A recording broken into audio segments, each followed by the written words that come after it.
Me ayudó en ese sentido la universidad, ¿no? Pero mucho más vale el trabajo en campo, la experiencia que uno tiene desarrollándose en el trabajo, ¿no? Se dice que... Buenas tardes. En esta ocasión tenemos como invitado a Ariel Ceballos. Él acaba de terminar un proyecto inmobiliario, lo acaba de terminar con éxito. Acaba de terminar un proyecto de $3 millones. Él es desarrollador y se está abriendo paso en un mercado muy competitivo y riesgoso como lo es el mercado de la construcción. Ariel, buenas tardes. ¿Cómo estás? Hola, gracias, ¿todo bien? Para entrar en calor, quisiera consultarte ¿cómo fue que te vino a la cabeza la idea de arriesgarte a la construcción de un edificio? Ya, muy bien. Bueno, como desarrollador inmobiliario, en la construcción de edificios es mi primer edificio para venta de departamentos.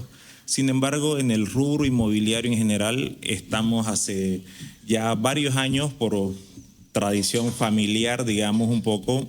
Mi padre tuvo el buen tino de invertir en bienes raíces, en terrenos, casas, departamentos a lo largo de su trayectoria. Él trabaja normal, tiene su buen trabajo, buenos ingresos y fue invirtiendo en bienes raíces.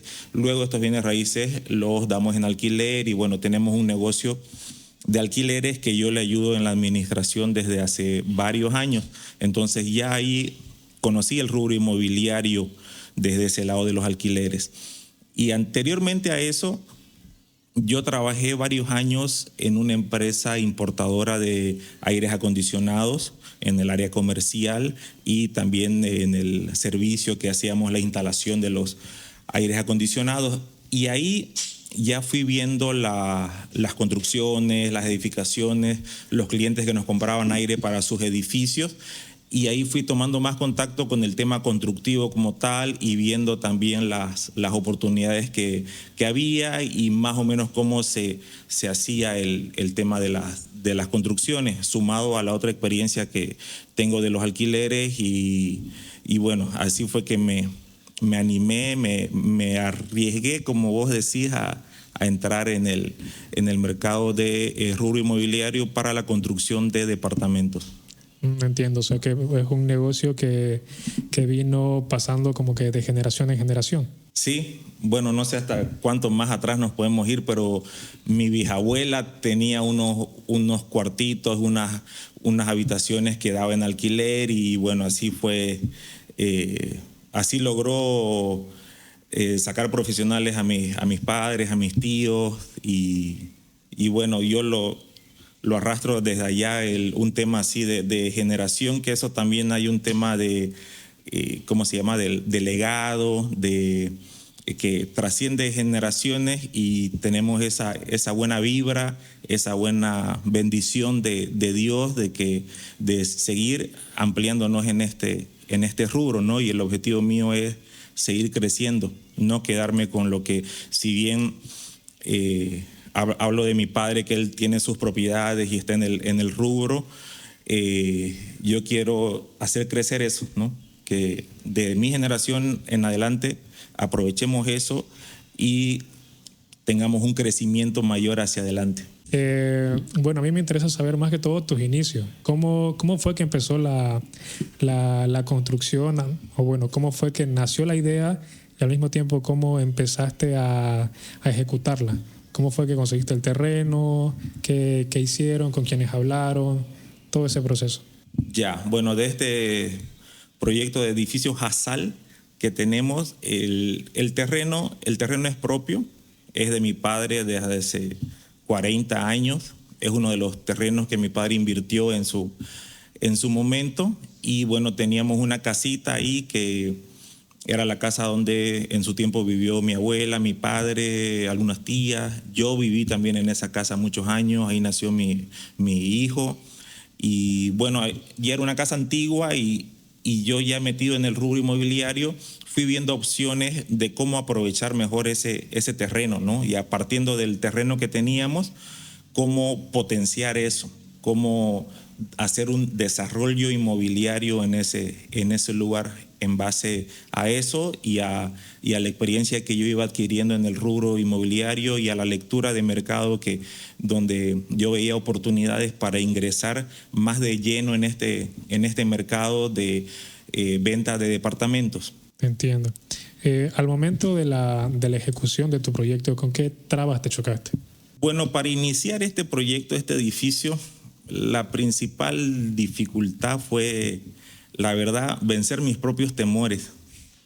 Porque si bien yo conocía el rubro, estábamos involucrados en el tema de los alquileres, algunas construcciones de menor escala, pero tenía un temor que creo que es normal, antes, como el temor que tenías antes de lanzarte a la piscina, que no sabes qué tan profunda está el agua, si tiene poca agua y te puedes golpear, o tiene mucha agua y te puedes ahogar, o está bien. Entonces, esa sensación de temor tenía antes de iniciar, mientras hacíamos los diseños arquitectónicos y yo seguía estudiando el mercado y preguntaba a otras personas, buscaba información, veía varios videos, documentales, buscando confianza, buscando sentirme que alguien me diga así se hace, primero, segundo, tercer paso, y tal vez nunca encontré así una guía tal cual, pero eso fue lo más difícil, o la principal traba fue vencer mis propios temores y finalmente arriesgarme a dar el paso. ¿Alguna vez te planteaste o bueno, tuviste la oportunidad de recurrir a financiamiento bancario o tuviste algún inconveniente con ello? Financiamiento bancario para la construcción, decís, del edificio. Para la construcción. La verdad que no hemos recurrido a financiamiento bancario para este proyecto por varios factores, ¿no? Primero porque el banco nos dijo que no. Al principio, ¿no? Pensando cómo vamos a financiar esto, si las preventas no se dan rápido, qué financiamiento teníamos. Si bien nosotros contábamos con un capital propio, no teníamos ni siquiera la mitad ni la cuarta parte para terminar la ejecución de un edificio. Y ahí fui al banco preguntando por créditos para este tipo de proyectos de construcción de edificios, y el banco me dijo que no, que si bien nosotros estamos en el rubro, pero como alquileres, y que construir un edificio para vender departamentos es otra parte del negocio inmobiliario, que nosotros no teníamos esa experiencia en ese momento, entonces no nos podían dar financiamiento. Y bueno, esa era una parte de los temores que te mencionaba. Aún así, continuamos y gracias a Dios nos fue bien en las preventas. Al iniciar la construcción, al iniciar la fase comercial de preventas, coincidía con la subida del dólar paralelo. Otro temor, ¿no? De incertidumbre de qué va a pasar, el mercado se va a parar, la gente no va a comprar departamentos, ya no va a invertir. Pero al contrario, la gente invirtió en mayor volumen y además pagando al contado. Eso nos apalancó y nos ayudó a empezar la financiación del proyecto y de la construcción. Ese punto es muy importante y también es muy interesante, y es lo que te quisiera consultar también. Una parte vital en cualquier negocio, al menos en un negocio nuevo, es conseguir a sus primeros clientes. ¿Cómo lograste conseguir a tus primeros clientes? ¿Cómo lograste que personas desconocidas te den montos iguales o mayores a $50,000, $40,000, siendo tu primer proyecto comercial, quizás sin haber puesto ni siquiera el primer ladrillo, y en un contexto económico complejo, tal como lo mencionas? Claro, la confianza es importantísima en cualquier venta, en cualquier mercado. La confianza, para que una persona te compre un producto o un servicio, tiene que confiar en vos, y mucho más en el rubro inmobiliario, que hablamos de montos grandes, y aparte está la desconfianza siempre de las personas de comprar en preventa, es decir, comprar en plano algo que todavía no es real. Hay mucha desconfianza en ese sentido. Entonces nosotros nos chocamos con esa desconfianza de las personas, con ese temor, con ese y qué constructoras son, y qué otros proyectos tienen, y cómo sé que no me van a estafar. y esas cosas, ¿no? Nos chocamos con eso, pero al mismo tiempo había mucho interés. Mucho interés. Varias personas nos preguntaban, ¿no? Nuestro proyecto es un buen proyecto arquitectónicamente, nuestros precios eran competitivos, las personas querían invertir, pero tenían ese temor, la desconfianza. Entonces, nosotros lo que decidimos, también arriesgando un poco, pero confiando en nosotros mismos y en nuestro respaldo, es ofrecer garantías hipotecarias. Esto significa que a un cliente que nos compra un departamento, por ejemplo, por valor de $50,000, nosotros le ofrecíamos una garantía real hipotecaria basada en otro inmueble de nuestra propiedad, al cual le podían poner un gravamen, una hipoteca en derechos reales por sus $50,000 invertidos. Entonces, eso es algo que ningún otro proyecto lo hacía. No sé si ahora alguien lo hace, pero nosotros ofrecíamos eso y gracias a eso terminamos de cerrar el ciclo de la confianza para los primeros clientes. Comprendo. Y ese punto es vital, al menos en el tema comercial, en el tema de ventas, el ganarse la confianza del público, de la gente, peor siendo una empresa nueva. No imagino cuántas veces te habrán tachado de que es una estafa, de que no se va a terminar. Habrás escuchado casos así, imagino. Bueno, tachado o apuntado directamente de estafas, personalmente no, porque no hay los indicios ni tienen por qué, pero sí de forma general, como digo, hay mucha desconfianza y sigue habiendo desconfianza en el rubro inmobiliario de las preventas por malos constructores o estafadores que se hacen pasar por constructores inmobiliarios que hacen proyectos que no existen y terminan estafando a las personas. Entonces, por culpa de esos malos constructores o estafadores, es que generan en todo el mercado una desconfianza. Pero nosotros, gracias a Dios, tenemos el respaldo financiero y moral para cubrir esa confianza y dar tranquilidad 100% a los compradores. Bien, ahora hablando especialmente sobre los compradores, sobre tus clientes, una duda ya personal es ¿cuál es el perfil del comprador high ticket? Ya. ¿Cómo es la persona que te compra un departamento de ese valor, de $50,000, $60,000, $70,000, $100,000? ¿Cómo es? Ya el perfil del comprador que compra al contado esos departamentos es una persona, hombre o mujer, entre 50 y 60 años, que se dedica al comercio. Generalmente son personas que se dedican al comercio, por ejemplo, importación, exportación, o que tienen otras tiendas que venden otros productos o maquinarias, o sea, que son comerciantes en realidad y que tienen dinero ahorrado y que quieren invertir en bienes raíces, más en esta etapa de devaluación del boliviano. Entonces ellos tenían sus bolivianos guardados y salieron a invertir en bienes raíces para deshacerse de sus bolivianos, ¿no? Prácticamente. Por ejemplo, un ejemplo que me acuerdo es un señor que tiene un taller mecánico. Él es mecánico, debe tener unos 55 años y él le interesó invertir en los departamentos. Es un señor que a simple vista uno lo ve sencillo, originario de los valles cruceños, y vino con su ropa de mecánico hacia nosotros y invirtió en un departamento, digamos, ¿no? Sobre eso, acerca de, bueno, ya que mencionas que la mayoría de los compradores o de tu público es gente que tiene entre 50 a 60 años, ¿has tenido la oportunidad o has conocido a algún comprador, alguna persona, digamos, joven, entre unos 20, 30 años, que ha tenido esa posibilidad de adquirir inmuebles acá? Unos dos son los menos, ¿no? Entre 20 y 30 años generalmente no están invirtiendo esas cifras en bienes raíces, ¿no?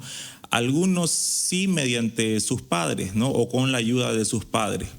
De eso sí, tengo varios casos que personas de la edad que mencionás, entre 20 y 30 años, le ha interesado, han visto una buena oportunidad de invertir en el proyecto Hasal y con la ayuda de sus padres, o sea, han ido a nuestra oficina padre e hijo y el hijo por ahí tenía, no sé, una plata, unos ahorros, digamos, 10,000, 20,000, y el padre le ayuda con el saldo y para poder aprovechar la oportunidad de invertir en preventa. Eso sí se ha dado en varias ocasiones.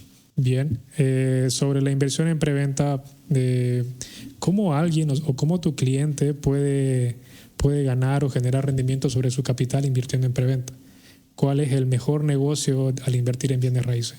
Bueno, hay varias formas de invertir en bienes raíces, ¿no? En el tema puntual de las preventas, en el mercado que estamos actualmente, el 90% compra departamentos como inversión para alquilarlos o venderlos más caro en el futuro. Y más en la situación que estamos, vuelvo a remarcar la situación económica, devaluación, dólar, etcétera.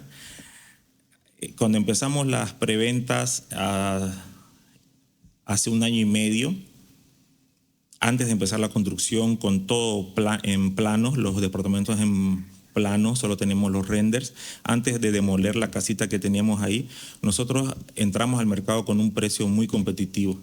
Entonces, las personas que aprovecharon ese precio, esa primera fase de preventa, hoy día están con un 80% arriba en su inversión, ¿no? Tengo clientes que han comprado un departamento en ese tiempo en $45,000 y ahora ese departamento vale 80,000.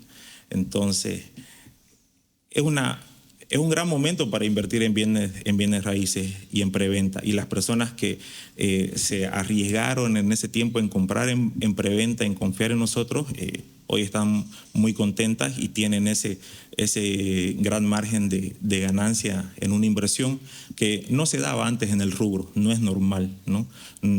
Por ahí no sé si se sigue repitiendo en la misma magnitud, pero es una forma en la que los inversores compran en preventa lo más temprano posible y al final le sacan un buen margen a su capital, ¿no?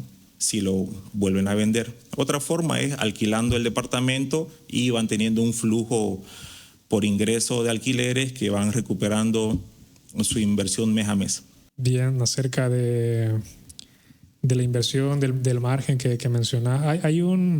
En finanzas hay un concepto interesante que es la relación riesgo-rendimiento. Uh-huh. Por lo regular, el que más riesgo asume es el que obtiene mejor rendimiento. Eso supongo que se ve reflejado a la hora de comprar un departamento en preventa. Supongo que la fase inicial es la parte más riesgosa, pero también debe ser la parte más fructífera en cuanto a generar rendimiento sobre el capital. Ahora, en cuanto a una duda que tengo, una duda personal, a mí me interesaría saber cuál es el margen que puede terminar sacando un desarrollador, que es quien asume el mayor riesgo dentro de una construcción. Eso es interesante, no lo quería mencionar, pero nuestros clientes, los que nos compraron en primera fase preventa, tienen una rentabilidad casi 4 veces superiores a la nuestra como desarrolladores y como constructores del proyecto. O sea, mi cliente gana más rentabilidad de la que gano yo. Hablo de que mi cliente ganó un 80% en rentabilidad por comprar su departamento y yo como desarrollador del proyecto en sí, del global, tenemos una rentabilidad esperada entre un 20 a 25%. Y a todo esto también ahí me gustaría saber qué fue lo que más te llamó la atención de este rubro, de este negocio, qué aprendiste a la hora de desarrollar tu primer proyecto, si tenés más proyectos más adelante.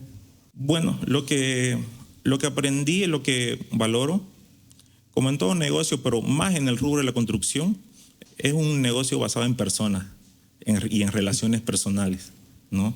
Nosotros como desarrolladores, en nuestra relación personal con los obreros, con el equipo profesional, técnico, arquitectos, con los de la alcaldía, gobernación que ven la aprobación de proyectos, todo es relación con personas. Y nosotros hacia los clientes, ¿no? Hacia los compradores, los inversores, hacia los intermediarios de inmobiliarias, con los bancos, si querés, todo es relación persona a persona. Entonces, en ambos lados hay que tener buenas relaciones, ¿no? Los negocios se trata de tener buenas relaciones entre personas, ¿no? De no ser cerrados, de no ser muy, muy cerrados, ¿no? Sino de estar abiertos siempre a tener buenas relaciones con las personas.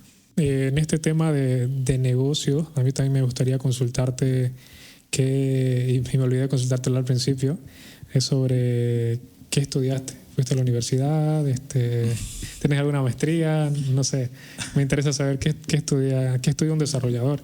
Y si también es otra pregunta aparte, es si es que crees que la universidad o la carrera que hayas estudiado te ayudó realmente a desarrollarte en el campo.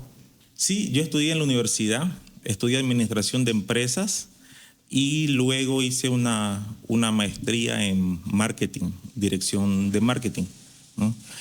Y bueno, en cuanto a si me ayudó eso, sí, claro, siempre ayuda, ¿no? La universidad te da herramientas y es mejor tener una herramienta que no tenerla, independientemente si la vas a necesitar o cómo la vas a utilizar, ¿no? Especialmente en el área de marketing, sí me ayuda, ¿no? a estudiar mejor al cliente, al consumidor, estudio de mercado, todas esas cosas, ¿no? Independientemente de que las formas van cambiando, ¿no? Yo estudié en la universidad hace más de 20 años, ¿no? Parezco más joven, pero estudié en la universidad hace más de 20 años. Hace más de 20 años no había WhatsApp, no había Facebook, no había nada de esto que hoy son vital y clave en las ventas, pero esa es una forma, ¿no? Pero de fondo hay conceptos teóricos que se siguen manteniendo, solamente que las formas y los medios de comunicación y de hacer publicidad, de llegar al cliente van cambiando. Pero sí me ayuda en ese sentido la universidad, ¿no? Pero mucho más vale el trabajo en campo, la experiencia que uno tiene desarrollándose en el trabajo, ¿no? Se dice que un año trabajando equivale a 3 años de universidad mínimo. Sobre eso, hablando sobre la universidad, y ya que mencionas que ha existido un cambio desde tu generación hasta donde estamos nosotros en este momento, a mí me gustaría preguntarte cuáles criterios seguí a la hora de escoger trabajadores, a la hora de seleccionar a tu talento humano. Bueno, no sé si criterio como tal o no fue un criterio en su momento, pero algo que me di cuenta en este último tiempo es que mi arquitecto principal es profesional de la René Moreno. Los 2 arquitectos junior que tenemos de la René Moreno, el ingeniero principal que tenemos de la René Moreno, el ingeniero junior que tenemos de la René Moreno, las personas que nos ayudan en la parte comercial de la René Moreno y así puedo continuar, ¿no? Y no es algo que yo lo busqué, sino que se fue dando y yo creo que no sé no quiero decirlo mal, pero el de la René Moreno tiene un plus por ahí que no tienen los de las universidades privadas. El de la René Moreno, no sé, promedio hablo, ¿no? El de la René Moreno promedio por ahí toma 2, 3 micros para llegar a la universidad, tiene que pelearse para entrar, para tener un asiento en su curso donde hay 120 estudiantes y bueno, etcétera, etcétera, ¿no? Entonces eso lo va haciendo más cuerudo que a la hora de estar en un trabajo, él ya tiene ese roce, es más de barrio, de calle, que por ahí otra persona que no ha tenido esa experiencia, ese andar, no lo tiene. Y si contrato a otra persona, seguramente va a ser de la René Moreno igual. Bien, ahora una pregunta técnica sobre... Tengo entendido que han habido muchos proyectos que han fracasado aquí, muchos proyectos inmobiliarios que han fracasado. Y no solo en el rubro inmobiliario, sino también muchos negocios. Y la razón por la que muchos negocios mueren es por la falta de liquidez. ¿Cómo administraste vos tu flujo de caja en un periodo donde los precios se actualizaban cada semana, cada 2 días por la coyuntura económica? Bueno, sí, evidentemente hemos vivido situación de mucha volatilidad, ¿no? Que los proveedores nos daban una cotización y esa cotización duraba 4 horas. Si no comprabas en 4 horas, el precio seguramente iba a subir.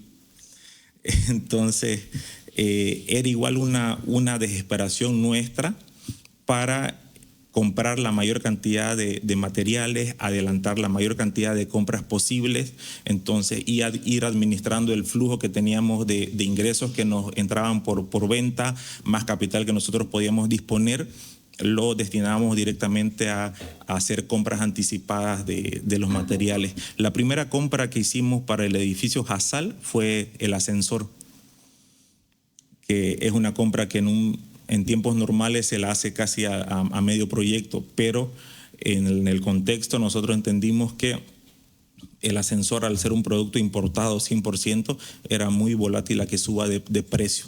Te hablo de mediados del año 2024. Entonces, la primera compra que hicimos fue el ascensor para asegurarnos que el precio no siga subiendo. Y luego los demás materiales, principalmente los importados, y luego todos los materiales. Finalmente ya tuvimos la posibilidad de lograr que nuestro flujo de caja nos alcance para ir preveyendo esas compras. ¿Cómo es el financiamiento a la hora de desarrollar un proyecto?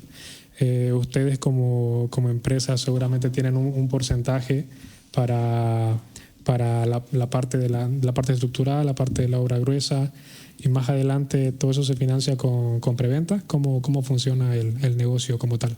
Bueno, el negocio inicia con un estudio de factibilidad, ¿no? Una vez que vos tenés un terreno, o empiezas buscando un terreno si querés, ¿no? Buscando un terreno y a la vez analizando el mercado, viendo qué es lo que el mercado está comprando o va a estar comprando en los siguientes años, porque el desarrollar un edificio, que vos pensás en desarrollar un edificio hoy y salís a buscar un terreno, salís a hacer un proyecto, a aprobar tu proyecto en la alcaldía, en la gobernación, a construirlo, etcétera, ya pasaron 3 años. Entonces tenés que pensar y pronosticar qué va a comprar el consumidor, el inversor en departamentos dentro de 3 años. Es decir, tenés que pensar qué va a comprar el consumidor el año 2029.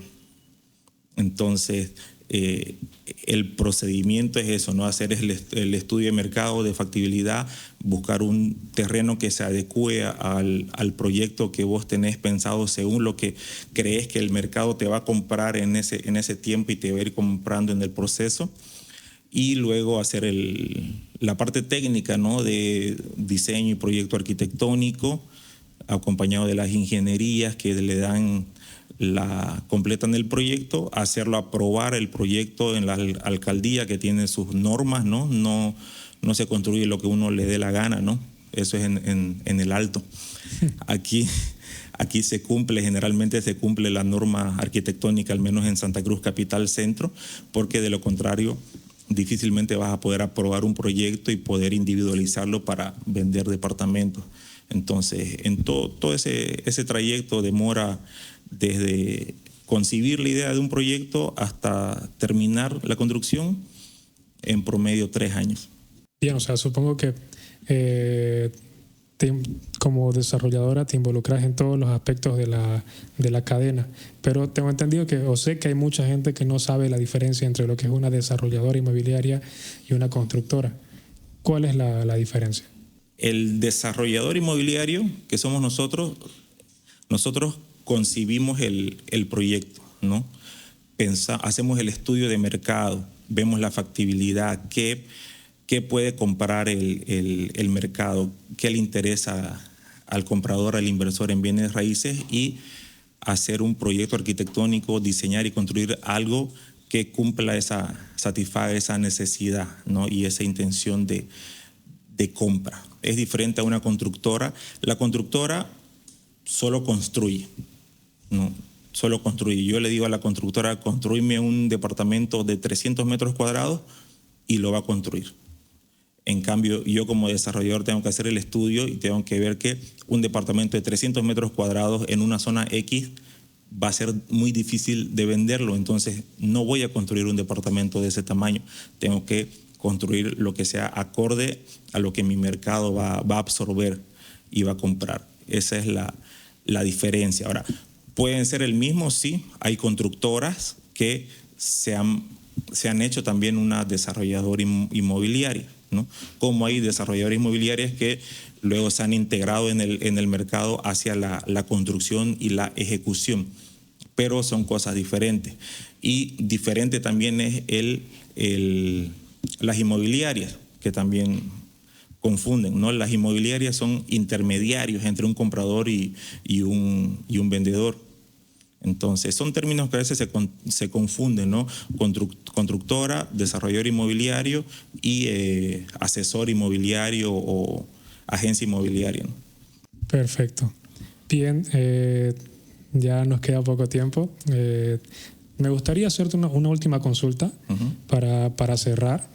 Vos en este momento tenés un proyecto de $3 millones.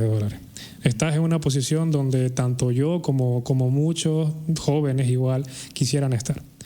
¿Qué nos aconsejarías o qué me aconsejarías a mí para llegar hasta ese nivel? Bueno, para empezar me considero joven todavía y bueno, todos cuando somos jóvenes o más jóvenes tenemos sueños, tenemos aspiraciones, cometemos equivocaciones y las equivocaciones, los errores son necesarios, ¿no? Son necesarios, es necesario equivocarse para mejorar y para aprender. Dicen que cuando sos joven tenés que tratar de equivocarte lo más rápido posible para aprender de esos errores, ¿no? Yo como la mayoría, como todos, he cometido también errores en los negocios, en el rubro, he perdido plata, negocios no han salido bien, ¿no? O sea, no es instantáneo el éxito en un negocio, ¿no? Dicen que toma por lo menos 15, 20 años tener un éxito de la noche a la mañana. Entonces, al empezar un negocio o al pensar en hacer un negocio, lo que yo recomiendo es que no piensen solamente en el dinero, no piensen solamente en la ganancia monetaria que van a tener, sino que se enfoquen en el servicio, en el producto que están ofreciendo, que van a lanzar al mercado, independientemente si es un producto inmobiliario, si es un producto tecnológico, si es un servicio físico, si es lo que se les ocurra, que ustedes detectan la necesidad en el mercado y quieren entrar a poner un negocio, vender un producto, ofrecer un servicio, piensen en cómo ese servicio, ese producto va a solucionar la vida del consumidor objetivo al que están yendo. Piensen en eso. El dinero es una consecuencia de hacer bien un trabajo. Si vos haces bien un trabajo, el dinero va a llegar sí o sí por consecuencia, ¿no? No tenés que ir corriendo tras el dinero al principio, no pensar en eso, porque si no el dinero va a escapar de vos, el dinero es más rápido. Pensá en el servicio, pensá en el producto, en la calidad que vas a ofrecer.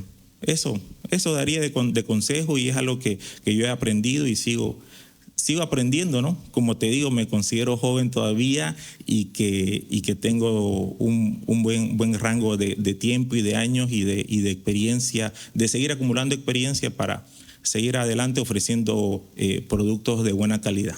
Perfecto. Entonces sería que nos centremos en ofrecer, entregar algo útil a la gente, algo de valor. Y yo te quiero agradecer por venir acá para entregarnos eso, ¿no? Para hablar sobre tu experiencia, sobre todos los errores que cometiste, para entregarnos información de valor. Te quiero agradecer por venir. Ya, y nuevamente muchas gracias por acompañarnos, por permitirnos escucharte y por responder a nuestras preguntas. No, un gusto.